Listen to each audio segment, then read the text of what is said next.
Sentire Media. Hello, you. You're listening to A History of Italy.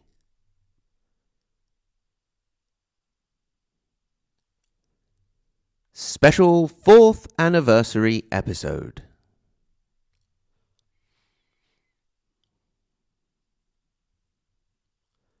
Well, believe it or not, here we are. 4 years down the road, 130 regular episodes, lots of extra bits and bobs, and we are still going. We've covered almost 1,000 years of Italian history. We've got another 600 to come, but I can assure you there'll be a lot more episodes as greater sources become available and we go into greater detail. Before we start, a word from our sponsor. But don't worry, the sponsor is me. At 222 West 23rd Street in Manhattan, New York, there is a building which is currently under renovation, all covered, with some long-term residents inside who are very unhappy about the situation. However, if you had had the opportunity to walk the halls of this building in the past, you would have encountered some of the greatest names in popular culture. Edith Piaf, Jack Kerouac, Janis Joplin, Andy Warhol, Bob Dylan, and many, many more. This building is the Chelsea Hotel. Join me, Mike Carradi, as I explore this historical icon of American national and international counterculture. The K-Rock Chelsea Hotel was a radio program, which then became a book, which has now become a podcast, full circle. You can listen wherever you get your podcasts, and you can get your copy of the book to follow along with the podcast or rush on ahead on Amazon. We can't wait to welcome you to the K-Rock Chelsea Hotel.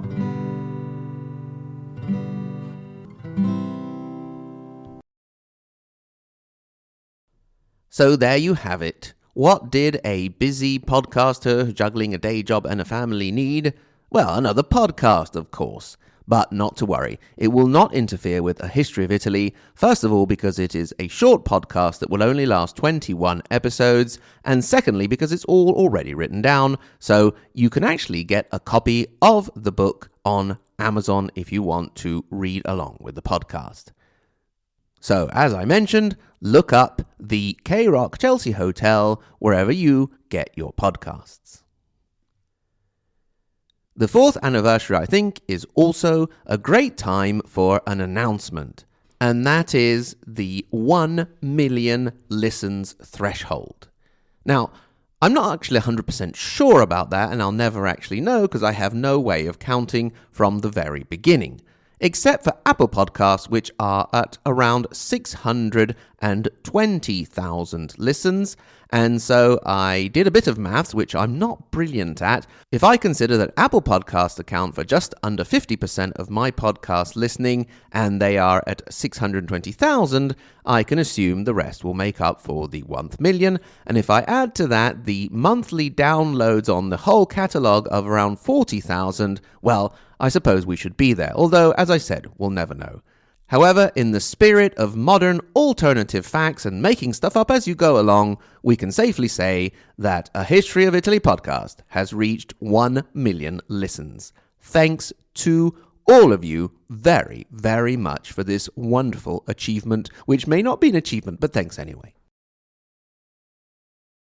For the 4th anniversary, I have chosen an episode which got me really, really excited. I believe the very first podcast I ever listened to was The History of English, which soon led me to The History of England by David Crowther, always my hero and the model for A History of Italy.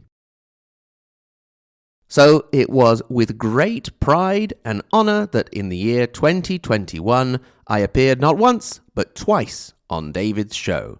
And so today I'm going to play for you the last interview with David, which coincidentally was about the 14th century in Italy, which we have just finished talking about. So, thanks again to everyone very, very much for listening, and I hope you enjoy listening to this interview as much as I did doing it. Next week, we will be coming out with episode 130 about a little Florentine banking family that you may have heard of. Until then, thanks very much for listening again, and arrivederci.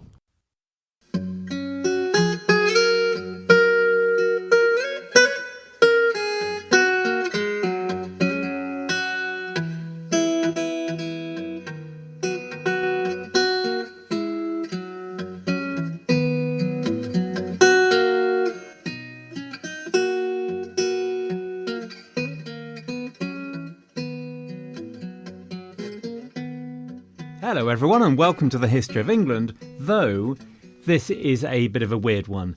Let me briefly explain.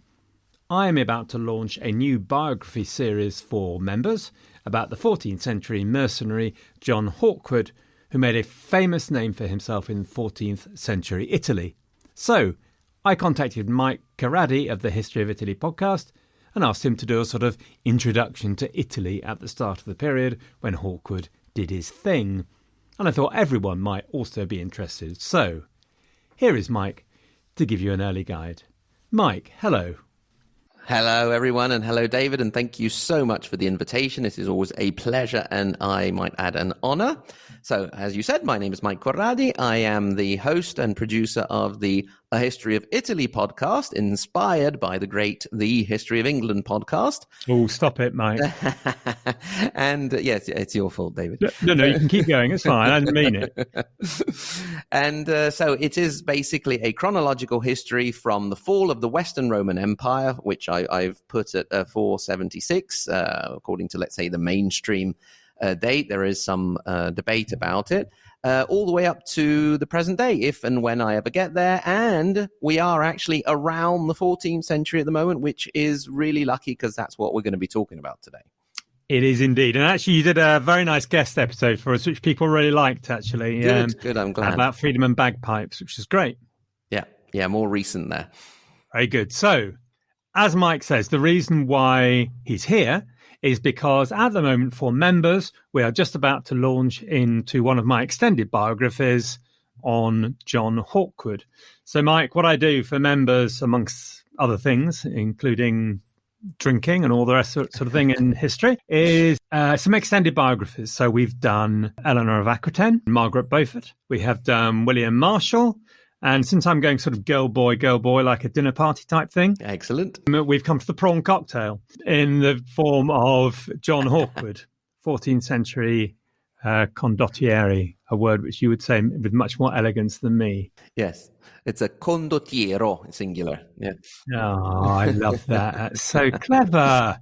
The thing is, Mike, and the reason why we're here is that I'm starting to do Hawkwood because I bought a book in 2004, never read it, and it's been looking at me since then in an accusatory sort of way, because I do guilt. And it was on John Hawkwood. So I thought, great, we'll do John Hawkwood next, because that's... And you got a book at home, so it's always convenient to do stuff you've already got in the house. Good point. Good point, indeed. Exactly. Save on costs. But then I read the book and I started doing the research, and it's begun to worry me a little bit, because it is, like Leeds on a Saturday night, very fighty. At the age of 12, I loved, everything military was absolutely, my meat and drink, but I've matured a little, and I realize there are other things in the world than physical violence now. So, and I'm worried that people get bored. So the idea is that you're going to tell us about the sort of things that we can talk about at the time, about what Italy was like, the kind of environment they all lived in, and you're going to leave everybody saying, right, it's not just going to be about Butchergate on a Saturday night. What it's going to be is about the fantastic culture and history of Italy. Okay, so that is your job. If people don't listen, you're fired, all right? Oh, that's a great responsibility there. Oh, dear. It is, Mike. Give me a broad brush to start, Mike, if you can bear it. What is it about early 14th century Italy that makes it fascinating? What are the big themes that we should then talk a bit more about? Well, it's an exciting time, but then again, Italy in the medieval times and also modern times has always been a crazy, exciting place. If you go in for the mainstream sort of literature and art and so on, this is the century of Dante Alighieri, the Divine Comedy, the scourge of Italian school children. That Shakespeare is the how can we say, the nightmare of English school children. Ours is that's right. Dante. So Dante is the equivalent of Chaucer. Yeah, something like that. Something like Chaucer or Shakespeare, and then the other one would be later on Manzoni. So I've just had to purchase for the umpteenth time Manzoni's Promessi Sposi in addition with 5 books for my son's school. So how lovely! So every nation has their childhood nightmares that they have to go exactly. through. Exactly. Do a list, actually. Go around Europe and do a list of all the things. That would be interesting. People, artists and especially writers that people hate in their country. And we can all consign them to Dante's Seven Circle. Exactly. Stick them in there. Exactly. Yeah. And so Dante, Boccaccio, Petrarch, it's their century. Particularly Dante and Petrarch were also very active on a sort of political level as well. So they overlap between literature and history, you would say. Then the 14th century is a century in which we sort of set the scene for the naughty, exciting bit, which is, when the Medici then come along in the following century, in the Borgias and all of that exciting stuff. The 14th century sets that up because it's and we'll probably talk about this more as we go along, it's the transition phase between the communal period in which you had all the different, especially in the north, the different communes, these independent city-states, started to figure out that they weren't going to get very far with this whole thing, the divisions inside, fighty all the time, a lot worse than Leeds on a Saturday evening. The corresponding here in Italy, modern day, could be something like the Lazio AS Roma derby or something like that. Right. Okay. Anyway, this is the transition phase where I see another list coming on, actually, Mike, while we're talking. We've also got fightiest areas on a Saturday night. Yeah. Well, our provincialism has remained very much in our blood. So, for example, I live in a city called Reggio Emilia, and if the Parma football team ever happens to come into town or vice versa, that can get quite nasty as well. So whoever's next down the road is the person you usually have a bad relationship with. And so the 14th century is setting the scene because we have that passage between the communal era and that of the signorie. What are the signorie? Literally, it means the lordships. Basically, what happens is through different kinds of procedures, communal organization gives way to a single ruler. To give you an example, the Visconti in Milan, the Della Scala in Verona. You have some interestingly named ones like the Castracani in Lucca, the dog castrator family. Nice. Yes, very, very nice. There, you can imagine what the origin of that may have been. And also, there's always crazy stuff going on all the time. So you got battles over a bucket. You got popes legging it off to Avignon. Interesting modern style things going on in Sardinia. Naples is constantly at war in this century with Sicily because they've split up, and they used to be a single kingdom founded by the Normans, incidentally. You have the rise of Milan in the 14th century. So Milan comes to dominate the north of Italy. Of course, you have good old Venice, with its super international commercial power. And Venice starts to look inland a little bit as well, to start to have a bit of a land empire within Italy in this century. Of course, you have the numerous naval battles. Genoa and Venice are always at each other's throats. All around the Mediterranean, they fight in the waters of the Mediterranean around Italy, but also around Constantinople in the Black Sea. They're beating it out of each other all the time, all over the place. And it's also already a place of intrigue and assassination plots and vendettas and family feuds and so on and so forth.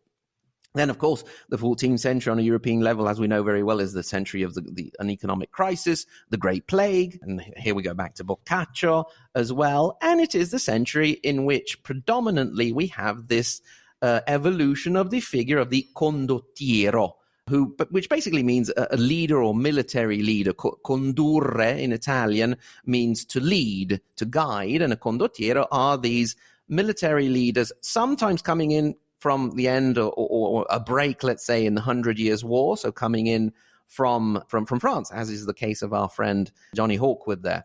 So that's perhaps one of the most interesting things. You have a lot of these figures, and some of these condottieri actually end up becoming lords, coming at least temporarily to rule cities. And John Hawkwood himself also was, for a time, he ruled over certain areas, because what would happen, the city would hear or see that a group of these companies, like the White Company, for example, was operating around the area. So maybe said, okay, rather than get our city burned down by these guys, let's ask them to be lords of our cities, and then they would rule for a time, because the cities were always looking for some sort of system, let's say, to overcome their internal factional fighting, and avoid getting clobbered by the next city down the road as well. Great. So lots of interesting stuff. Lots of interesting stuff. And what about the papacy in all of this? The papacy in a lot of the 14th century has sort of abandoned Italy. This is the century of the Avignon papacy, in which Clement V took the papacy and shifted it up to Avignon, whereas towards the end of the century, we see a return, which then gave way to the Great Western Schism, or schism, let's say, towards the end of the century. So it's left, as far as the papal states are concerned, a sort of power vacuum. And when we talk about papal states, and then maybe we'll go into this a bit later when we do our little round of political geography, we're talking the area around Rome, which is now modern-day Lazio region, and so then going up through Umbria, so, Perugia, where they do the nice chocolate, all the way up. It's what is the place in England where you go for Cadbury's? Birmingham. Birmingham, yeah. Although my mother would say York. Don't go for Bourneville, go for Rowntree. But, okay. They're all owned by international companies now anyway. So okay, well, anyway, ours is Perugia. Our chocolatey place is Perugia. And so through Umbria and up to a part of the Romagna area, it comes from the fact that it was one of the areas which remained in Byzantine hands when the Lombards were hanging around. And so they referred to that as the place of the Romans, because the Byzantines were known as Romans, not as Byzantines. So that's why the Romagna area, indeed the region I live in, is called Emilia-Romagna, which is Emilia, which is sort of the north western part, and Romagna, which is the south eastern part, where you have all the lovely seaside places like Rimini, where Federico Fellini came from, for example. So that's the papal state. So Lazio through Umbria up to parts of Romagna and parts of Emilia, because there's always been a bit of an attempt of the papacy to put its hands on Bologna as well. And so the papacy, the Pope, abandoned this area. And so also in the Romagna area, in the 14th century, we start to see this shift towards the signoria, so independent lordships, independent rulers taking over these cities. For example, I mentioned Rimini. We have the Malatesta in Rimini, which is another great family. Also reminds us once again of Dante, because they were the origin of this Rimini area. So the famous Paolo and Francesca, who were being whipped around, I think in the was it third circle, or that of the passionate circle, or something like that.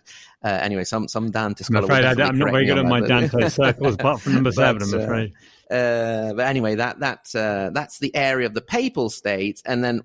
Again, we'll probably talk about this later, but, the presence of the papal states and the papacy have always greatly influenced Italian politics all throughout history to current day. How far are we talking about the Renaissance in the 14th century, or is this pre-Renaissance stuff? Not really. You could say that from a literature point of view, Dante could sort of signal the start of a certain Renaissance. Also, artistically, the 14th century was a century of Giotto, for example, from an artistic point of view. Some people could even search for the seeds of the Renaissance in the court of Frederick II. So, you're talking 13th century. So, for example, he was a great patron of the arts. He promoted Italian as a language for public life in general, which is one of the signs of the Renaissance, the birth, if we will, of Italian, as opposed to Latin or a vulgarization of Latin. So, it's not, obviously we're not talking full-blown Michelangelo, Sistine Chapel, Leonardo da Vinci, etc., but you can sort of see the seeds. And you and I know as at least I'm an amateur historian, and our listeners know that you can't really, pick a date and say, okay, before that it was not Renaissance, and after that it wasn't. So you could see the seeds of Renaissance definitely in the 14th century. Well, of course, it's simpler in English history because, of course, on the after 1485, everybody becomes early modern. Exactly. One morning, they wake up. Yeah, I said, I feel very early modern today. I've got different zeitgeist. That ale yesterday made me feel particularly early modern. That's right. Okay, so I am not one of the problems I've got is when I'm doing something in Italy, unlike doing all the English stuff, I don't know the topography anything like as well. I mean, obviously, given that Tuscany is such an amazing, beautiful place. I've been there a few times, but Chianti-shire, I believe. Is that right? In England, yeah. Yeah, Chianti-shire, quite right too. And actually, I went for my honeymoon there because I used to be a publisher. I published a famous work, very well known actually, still talked about in the wider industry, alongside Harry Potter, the design and performance of road pavements by Coney and Coney. Yes. Very exciting read, yeah. I was undecided whether to see how Voldemort ended up or to see how the roads got paved. Absolutely right. Yeah. And he recommended a place called the Hotel Soul in Volterra, so we went there several times, actually. Anyway, but apart from that, I don't really know the topography. So I wondered if you could walk down with me from, I don't know, the passes in the Alps or wherever, and just walk down with me through the climate and topography of Italy down to the toe in brief. And maybe we could then talk about how that might affect life and warfare in 14th century Italy. Absolutely. So right? First of all, it's interesting that Italy's, if you look at maps, the only country that's actually very visually and obviously shaped like an object. I went down a rabbit hole with this to see if there were other countries that you could look at the map and say, oh, that looks like whatever. And there's not much. It was a slow day, was it, Mike? Yeah. Well, it wasn't actually. It's the kind of thing where you shouldn't be doing it because you have a lot of other stuff to do. But I do, just those curious things. So anyway, it is shaped like a boot, sticking out in the middle of the Mediterranean. I always say that if you want to have a mental image of what Italy looks like, is the boot part, which is obvious to everyone, and you take a giant piece of broccoli 3 times the width of the boot and stick it in the top, and that's what Italy looks like. The broccoli at the top is the part of the country that's attached to Europe, and that is the Alpine passes that you mentioned, David. So first of all, from one point of view, if we're talking only land armies, it's quite an interesting natural fortress, because if you have the power like the Romans had in sort of the peak of the Roman Empire to guard all of those mountain passes. Off the top of my head, I think in Roman times there are about 23 alpine mountain passes. So it's a lot, but it's not an infinite amount. So if you could guard those mountain passes, then you could avoid any sort of army coming down into Italy. Then obviously, if you don't have that kind of manpower, and the other problem is Italy is almost all coastline, so all you had to do was go around by ship, and then it was almost impossible to defend. Later on, when Italy was defending against the Saracens and the Turks, they would litter the coastline with these Torri Saracene, these Saracen towers, to look out against the invaders. But anyway, we start from the Alpine passes. So the very top left, you have the Aosta Valley, which is the sort of French-speaking area, which is part of Italy. Then you move down into Piedmont, which is historically important also for our John Hawkwood, because that's one of the first areas in which he was active. He intervened between the Monferrato, which was the traditional powerhouse of Piedmont that was waning in this century and sort of giving way to the House of Savoy, which would be very important for Italian history because it was a house that ended up being the kings of Italy, basically. But John Hawkwood intervened against the House of Savoy and was able to defeat them. So Piedmont and Val d'Aosta on the top left. Going down a bit, you have Genoa, so the very important maritime republic that for a long time, for almost a century and a half, rivaled the power of Venice. It's sort of ignored because it lasted a bit less and it was perhaps less influential in the end than Venice. But Genoa was also a very powerful maritime republic. Going through the middle, you then move. So from Piedmont, a river springs, which is called the Po, which has nothing to do with Teletubbies, obviously. Sure, but thank God for that. The Po River flows through the Po Valley, which is the only large sort of flat area in all of Italy, except for maybe a part on the heel of the boot, Puglia. The Po Valley is the only sort of large fertile area. There are also some parts, some plains in Tuscany as well that you mentioned at the beginning, but let's say the Po Valley is the largest area. But at the same time, the Po, you can imagine the Po cutting through the center of the Po Valley. That's why it's called the Po Valley, obviously. And at the same time, there's all these affluents. So if you can imagine like a fish skeleton or fish bones with all the affluents going into the Po. So, and then we'll talk about this. Any army, after getting through the Alps, would have to continuously forge or wade through a series of larger and smaller rivers to get further down south. Right. So the Po Valley was an obstacle to movement as well as a source of fertile. Yes and no. Yeah. I mean, obviously, if you could use, because back then the river was more navigable.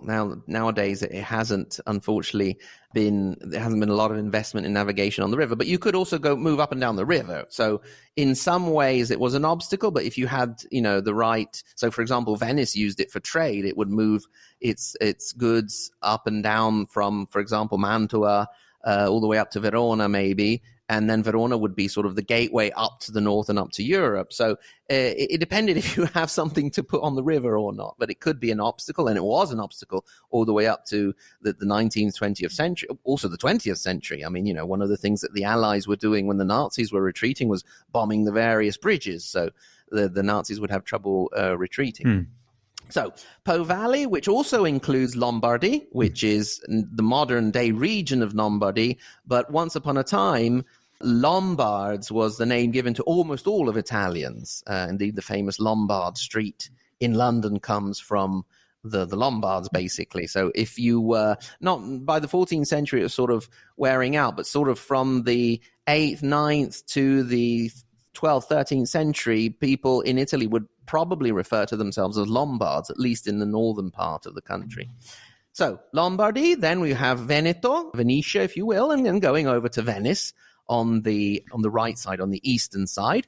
And then going down, you have my region, the Emilia-Romagna region, then you go down to Tuscany. And so all of these areas are hilly, mountainous, very fertile areas, but then you start going down into the Apennines, and that's when the mountains start again. So obviously agriculture becomes a little bit more difficult.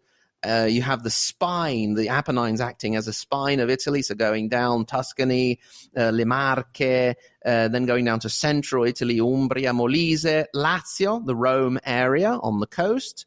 And here we start to change also climate. So from the more temperate European-like climate of northern Italy, you start to go down to very swampy area, dangers of malaria. And these swampy areas persisted almost up until the 20th century, when they started to be, what would we say, dried out or dragged out or bonificate, we would say in Italian. Drained, that's it. That's what I was looking for. Drained, and that's something that Mussolini took credit for, but actually didn't do. It started up before he came along. Populists and so, do that.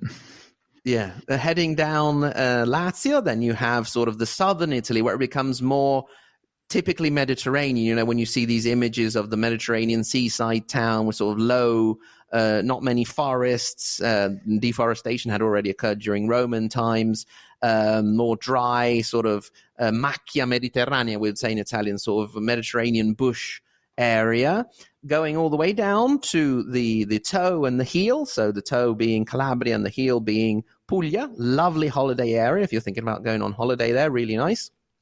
And then obviously you cross over to Sicily, which acted sort of as a natural fortress, unless again you had a good navy there. And there you would have more sort of Mediterranean Greek style vegetation and climate, very hot and very dry compared to the northern parts of the country.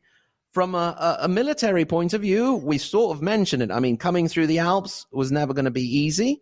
You had to choose certain passes. So, for example, the Holy Roman Emperors would come down sort of the Verona area. People coming in from France would come down to the Turin, Val Susa area.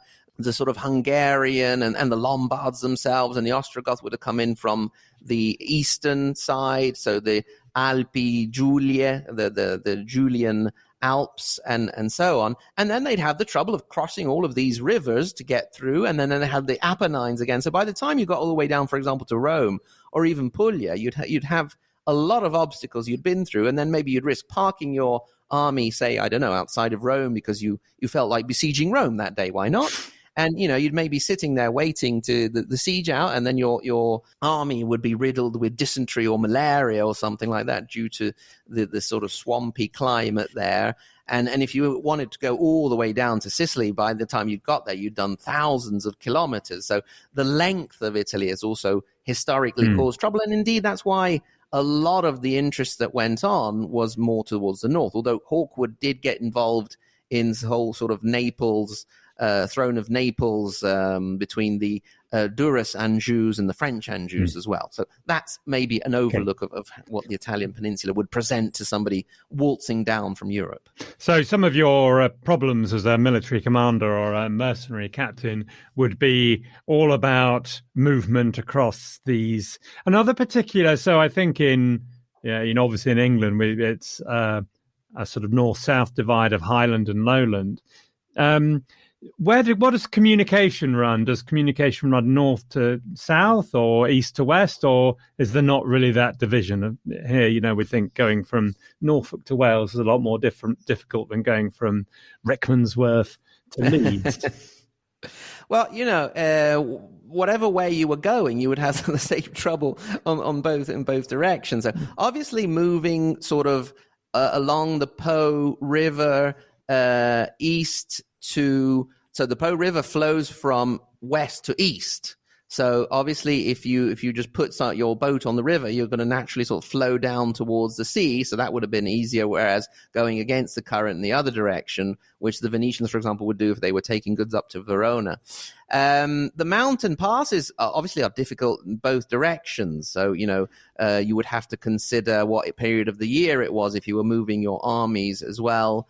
So, the movement north to south is something that people try to avoid as much as possible. I mean, you have to have a really good reason to go all the way down to the tip. Although, a lot of the Anjou went to Naples and conquered Naples. The Hungarian Anjou as well brought armies down. And another thing from a military point of view, obviously the size of your army.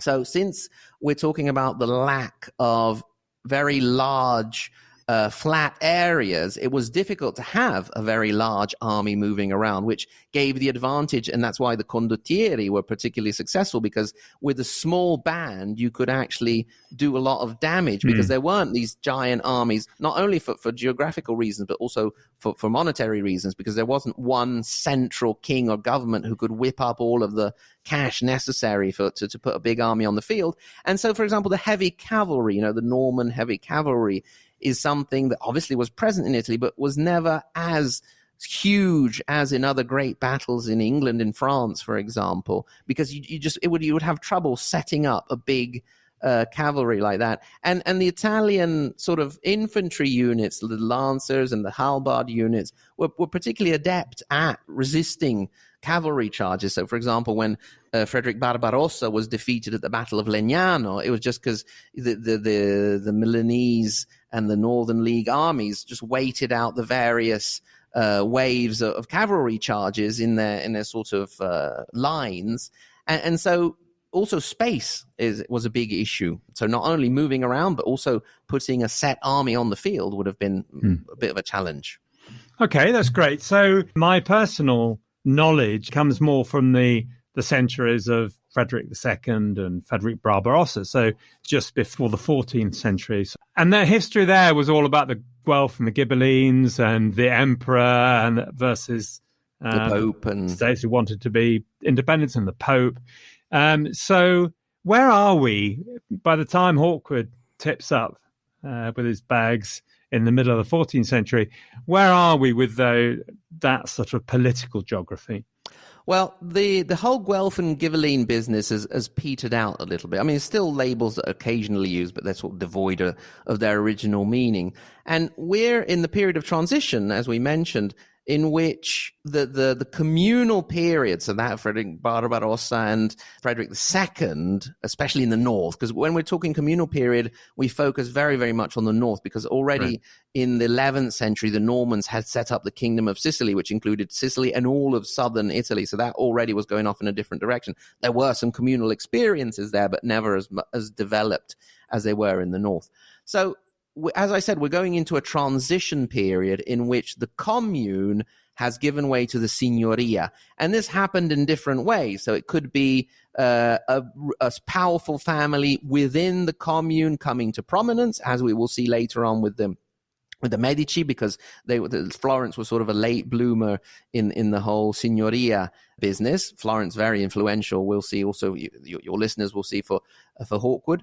And so it could be a family from within. It could be a family from the countryside, from the local castle coming in and taking power. It could be one of the condottieri, because very often the condottieri would be asked to become lord of the city. And then once they came to prominence and power in one city, they would look to expand. So, for example, you, David, mentioned the Visconti in Milan. As soon as they'd sort of, at the beginning of the 14th century, got a tight grip on Milan, then they looked to the surrounding area, so Lodi, Brescia, or a lot of the towns in the Lombardy area, moving into Piedmont as well, and then also looking east to, for example, Verona. One of the big clashes were between the Visconti and the Della Scala, the Stair family of the stairs in Verona. Then you had the Este, for example, in Ferrara, and they would come to prominence. And the 14th century was a continuous fight and battle. So one week the Visconti would be against the Della Scala, the week after they would be with them in a league against maybe Florence, and then Venice would come in and fall. So it was just a big mess, basically. And and what are they fighting about?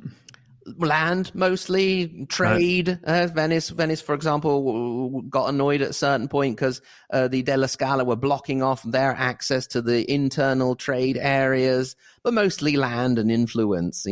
It's usual, the thing that humans have fought over for centuries. Then obviously there would always be a casus belli, some spark that ignited it. Or they would be asked, the Pope would ask them to intervene in some or other thing. Or, one family, maybe, the Della Torre, which was another famous or powerful Milanese family, would try and get other cities to help them get back into Milan. So, they were there. There was always a reason to fight. I mean, it's constant warfare.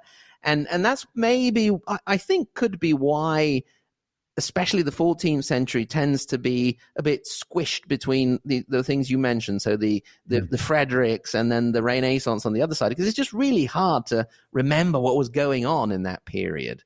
Yeah. Indeed, what I do in my podcast is I try and take some examples and I tell my listeners, look, it was like this more or less everywhere.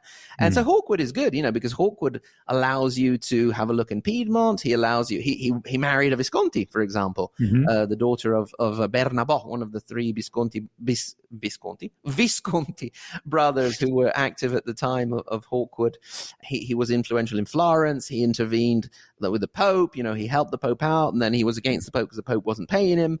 And also, as I said before, he intervened in the whole dynastic struggle over the throne of Naples. So he's a very good example. And that's what I try to do, to give people an idea of what may have been going on in Italy in the 14th century, although it's almost impossible to remember what cities and what condottieri were with who and what, because they could change really week by week. And maybe at the same time that two cities or two lords were allied, they also had a secret alliance with somebody else. So it was just very, very interesting, but just a big mess. So what was the Pope's aims in Italy generally? Was it territorial, or was it influential, or was it religious?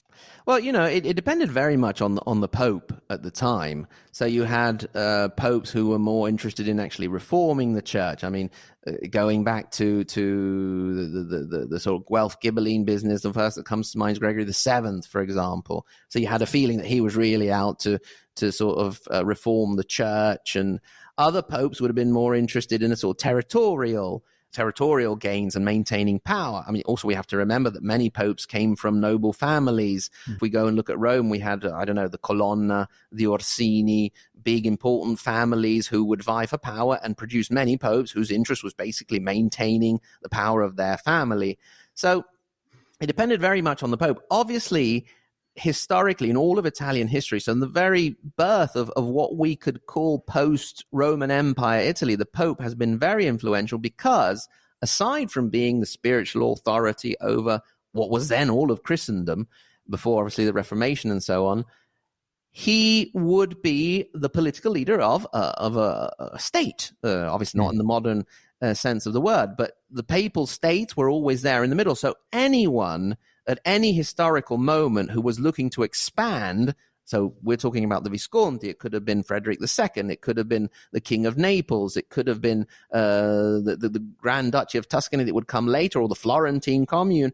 Anybody who was looking to expand, they'd look around, and there's a sea on one side, and if you're looking north, then you're in the Kingdom of Naples, there's the Papal States. If you're in the north and you're looking around, you've got the Alps to the north, and you look south, there's the Papal States. So the Pope was always very much interested in maintaining the independence of the Papal States, and so then he would call in whatever power seemed convenient at the moment. It could have been the Normans at a certain point, it could have been the Visconti even at a certain point, it could have been Florence, or it could have been foreign powers, so maybe the Anjou, maybe the Hungarians, and so on. So very, very influential. To this day, I mean, consider that the main political party that held power from the end of the Second World War to basically the early 80s, so almost all of the Republican, the early Republican era of Italy, because Italy became a republic in 1946, the main political party was the Christian Democrats, who were very strongly influenced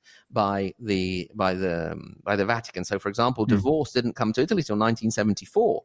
Still today, if you try and promote a referendum, for example, on stem cell research, you will meet very strong opposition by Catholic political forces. So the Pope has historically, for almost all of the sort of post-Roman papacy, been a great influence in Italy. How, I think this is probably a naive question. How did they square the religious with the temporal, as it were? Was there any conflict, or is this just a sort of a later concept that we can forget in medieval Italy? No, I mean, it was difficult, obviously, and indeed, whenever there were issues, I think, for example, Frederick II, they wouldn't sort of bow down and say, okay, well, since he's the Pope, I'll just sort of bow my head and accept everything. So there were political figures who would point to this paradox, or this conflict of interest, if you will. Obviously, the idea is that St. Peter was given the task of managing or influencing the souls of Christians, and to help do that, the political power would help them to be good on the land as well. So, in the minds of the popes, they had been granted, and there was also a whole controversy about the donation of Constantine. In the minds of the popes, they theoretically owned all of the Western Roman Empire, and they should, in their minds, have been the spiritual and political authority over that area. Okay, very good. And then, sort of going back a bit, so you say, yes, quite, that the period is sort of squished between the Guelphs and the Ghibellines on one hand, and then Machiavelli and his mates on the other. Yeah. What gets taught in school? So does the 14th century appear at all? Yeah. Well, I would, and I hope I don't offend any sort of prehistory historians, but I'm a bit tired of hearing about the Australopithecus and the Homo this and Homo sapien, which I think is very important, fascinating, but in Italian schools, we could really dedicate a little bit less time to that, and possibly. Is that right? That's very interesting. Yes. But they go through all of them. I think we do bugger all of that, to be honest. Well, we do. We need a happy medium there. We do. My kids spent a couple of months, but my eldest is 17, so he's finishing high school. My youngest has just started the second year of what we call in Italy scuola media, which maybe makes sense to an American listener as middle school. And they, always start up with these Australopitheci and then the Babylonians, and which I think is great and interesting and fascinating. I think you just sort of reduce that a little bit and allow them to get up to at least the Second World War. I mean, I'm not saying, the Republic and Italy and all of the strange goings on that we had here during the 70s, but at least the Second World War. Anyway, specifically talking about the 14th century, after you mentioned that you were interested in that, I ran and had a look at my kids' history books. And the 14th century does get some space in Italy because, again, Dante, Boccaccio, Petrarca, all of these people, you got to, give some background. So, for example, Dante was very influential also in the history of Tuscany because he was an active political member. He was a priore of the city. He fought not in the 14th, but, almost in the 14th century. He fought in the important Battle of Campaldino between the Guelphs and the Ghibellines. And so there is some attention to the 14th century, also the economic crisis, the Great Plague, obviously, as an important sort of watershed in the middle of the century. So, my son's book gives it like 2 units and my daughter's 2.5 units. So it does get some attention in Italy, perhaps more than elsewhere. Right. Pretty good. Okay. So if you were to pick your high point of the 14th century, Mike, that I mustn't ignore, what would it be?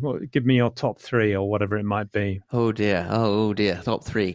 I don't know. I'd have to sort of do 2 different lists. One that I really like, things I like and think are cool, and one sort of that are important historically, because one thing from the historical point of view, the rise of the Visconti, because then, that would become the Grand Duchy of Milan and influence so much of Italian politics in the future.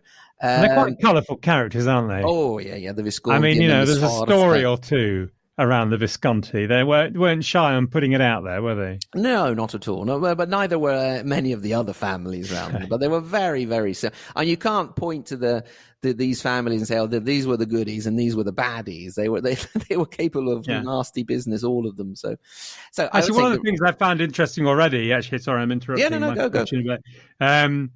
Is this thing about, the mercenaries that are wandering all over the place is seen as a foreign scourge and this external terrible thing. And on the other hand, everybody's employing them left, right and centre, and it's and it's stabbing each other in the back. The Pope. Yes, including the Pope, yes. Yeah. So it's kind of I'm sure there's a modern parallel somewhere, but anyway, so the Visconti, great. Okay, they go in the important bucket. They go in the important bucket. I also don't mind. I'm not a huge fan of Milan, but I could put them in my.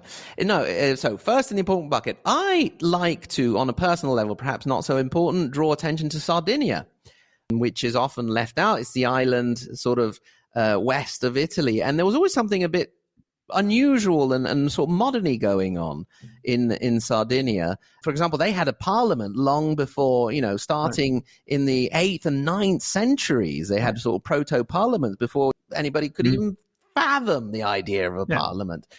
So they were always, and they had a nice figure in the 14th century, which was Eleonora d'Arborea. Eleanor of Arborea, who basically set out a code, a constitution, if you will, called the Carta del Logu, the Charter of the Land, in which there were some very, very modern ideas.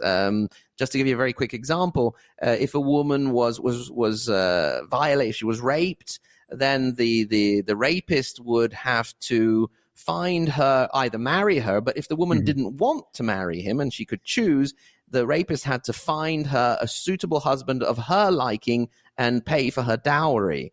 And women were allowed to manage power. So I like this story of Sardinia because I really like the Sardinians as well. It's lovely, another wonderful place to go on holiday. So that would be on my... Right, I shall try and find a way of working it in there. I don't think Auckland goes there, unfortunately. But maybe, I can invent a holiday, camping holiday on the Sardinian coast, something like that. Yes. Lovely place full of history and love. I mean, when you see those images of these crystal clear blue or green sea, it's usually either Sardinia or sort of Calabria or Puglia. So, and then obviously another thing is Venice will always be very, very influential, although more interestingly in an international rather than Italian level, because for many centuries, Venice was just sort of off doing their thing there in the corner, not really interested in what was going on inland. Whereas in the 14th century, they became a bit more interested in that. the Avignon papacy, something in the important list, but I'm really not a huge fan of the whole Avignon papacy. I enjoy the whole monkey business going on down in the Kingdom of Naples. The 14th century saw a very interesting queen of Naples, Joanna I. Then the start of the 15th will see another one called Joanna II, known as the Insatiable or the Mad. So some very interesting figures there down in Naples. So yeah, I think I've confused the two lists a little bit now. But anyway, Visconti, Venice, Papal States and Avignon papacy, Kingdom of Naples, Genoa, I would say. And if you want to sort of retrospectively look at the importance of modern Italy, you need to keep an eye on what's starting to go on in Piedmont, because then that would lead eventually to unification of Italy centuries and centuries later. But I would say that's sort of the main tour that you could do. Again, if I want to finish my personal list, Romagna. I like the whole Rimini, Malatesta, Forlì. Forlì would be the town also of Caterina de' Medici, of the Medici family, and the Iron Count, Iron Duchess, and things like that. So yeah, I would say those are the main points that we need to look at. Very good. I have one more question, actually, which I forgot to ask earlier. Obviously, in the period I knew a little bit about, it's a constant story of imperial intervention. What sort of relationships do the Italian states and kingdoms and towns have with external countries?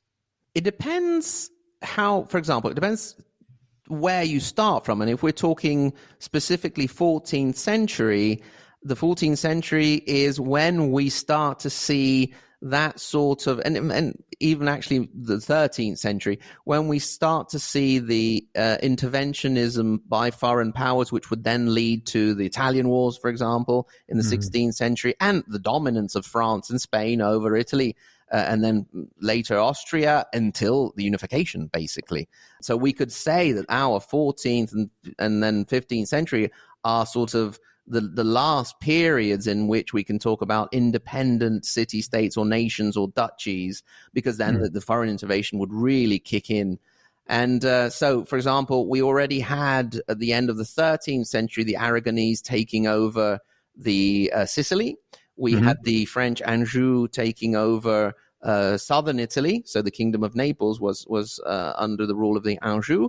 Sardinia would eventually fall under the Aragonese as well. So in this period, the Aragonese, so the Spanish and the French, would start to fight it out, particularly starting in the southern part of Italy. And again, their interaction with the popes. Whereas if you go back further, obviously, you can look at all the various barbarian invasions, so the Ostrogoths and the Lombards and the Magyars and so on and so forth. So. Anyway, Mike, that is fantastic. Thank you very much. You painted a great picture, and hopefully everybody will be thinking, great, this is going to be brilliant, not just fighty. Exactly. But there is a whole lot of fight. I mean, you could look at the 14th century Italy. There will be some kind of fight going on somewhere every day of every week of every month of that century. Okay, well, that's fantastic. And I hope you'll help me on the way through with pronunciation. Absolutely, it'd be a pleasure. Well, that's very kind of you indeed. And you already have anyway. This is very helpful and this is fantastic. So thank you, Mike. Thank you very much for having me. And thanks to your listeners for putting up with me.